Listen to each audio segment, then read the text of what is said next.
আসসালামু আলাইকুম, সকলে কেমন আছেন? আশা করি সকলে ভালো আছে। এই আনারসটি আপনাদের বেশ কয়েকবার দেখিয়েছি। আজকের পরে আর দেখানো হবে না, কারণ এরপরে পেটে চলে যাবে। আজকে 22শে জুলাই আর আমার আনারসটি পেকে গেছে মাশাআল্লাহ। খুব যত্নে আগলে রাখা হয়েছিল, অবশেষে গাছ থেকে কেটে নিলাম। কোনো যত্ন ছাড়াই বেড়ে ওঠা গাছ থেকে এত সুন্দর আনারস পাবো আশা করিনি। একটি গাছ থেকে একটি আনারসই হয়, এই গাছে আর আনারস হবে না।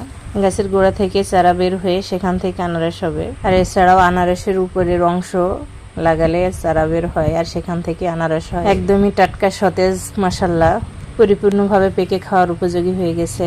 বেশি বড় হয়নি, গাছের গোড়ায় কোনো সার বা কীটনাশক কোনোদিনই ব্যবহার করা হয়নি, আপনা আপনি বেড়ে উঠেছে। বাসায় যাই এবার কেটে খাবো আর আপনাদের রিভিউ দেবো। খুবই আনন্দিত, নিজের হাতে লাগানো গাছে এবার আনারস কেটে খাবো। খুবই আনন্দ নিয়ে কাটতে শুরু করলাম। উপরের দিকে একটু আনারস রেখে কাটতে হবে, তা না হলে গাছটি হবে না। আমি এই অংশটুকু আবার লাগাবো, এখান থেকে আনারস হবে আবারও ইনশাআল্লাহ। বাসাতে আমরা যত আনারসই খাই না কেন, উপরের অংশটুকু লাগিয়ে রাখি, অংশ থেকে চারা গাছ জন্মায়। এভাবে খুব সহজে চারা হয়। সদ্য পেড়ে আনা আনারস একদমই তরতাজা দেখাচ্ছে। প্রতিনিয়ত আমরা যে আনারস খেয়ে থাকি, যেগুলো বাজার থেকে কিনে আনি, সেই আনারসগুলো কাটতে দেখা যায় একদমই বেহাল দশা। দূর থেকে চাপা খেয়ে আসে সেই আনারসগুলো, আর যখন আনারস কাটি হাতের কাছে একদম নরম আর কেমন একটা দেখায়, সেগুলো চাপা খাওয়া আনারস।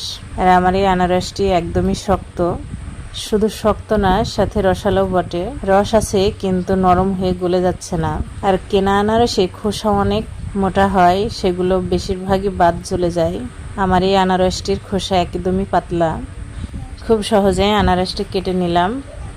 এবার আনারসটি পিস করার আগে ধুয়ে নিয়েছি ভালো করে। মাশাআল্লাহ, দেখুন ভিতরটা কত সুন্দর সতেজ ও তরতাজা রসালো মনে হচ্ছে। বাসায় লাগিয়েছি বলেই তো তরতাজা আনারস খেতে পাচ্ছি, কি বলে। খুবই সুন্দর আনারস।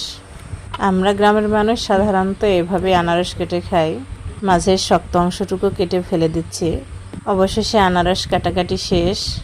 আমি চ্যালেঞ্জ করে বলতে পারি, আমরা বাজার থেকে যেসব আনারস কিনে খাই তার থেকে আনারস দ্বিগুণ মিষ্টি। এক কথায় মধুর মতো মিষ্টি, একবার খেলে মুখে লেগে থাকবে। এই আনারস খেলে কেউ এর স্বাদ ভুলতে পারবে না। আনারস আমার অনেক প্রিয় ফল, আর এই ফল নিজের হাতে তৈরি করে খাওয়ার আনন্দটা দ্বিগুণ। খুবই ভালো লাগছে, সবাইকে দিয়ে খেতে পারলে আরও দারুণ লাগতো। বাসায় আরও গাছ লাগিয়েছি, আগামী বছর আনারস হলে সবাইকে দিয়ে খাবো ইনশাল্লাহ। আপনারাও চাইলে একটু কষ্ট করলে বাসাতে যে কোনোভাবে আনারস ফলানো যাবে। জায়গা থাকলে নিচে মাটিতে লাগালেও হবে, আর তা না হলে ছাদে টবে লাগালেও হবে। শুধু প্রয়োজন সদিচ্ছা আর গাছের প্রতি ভালোবাসা। গাছকে ভালোবেসেছি বলেই তো এত সুন্দর মিষ্টি আনারস আজ দেখতে পাচ্ছি, খেতেও পারছি। গাছকে ভালোবাসার প্রতিদান কিন্তু সুমধুর।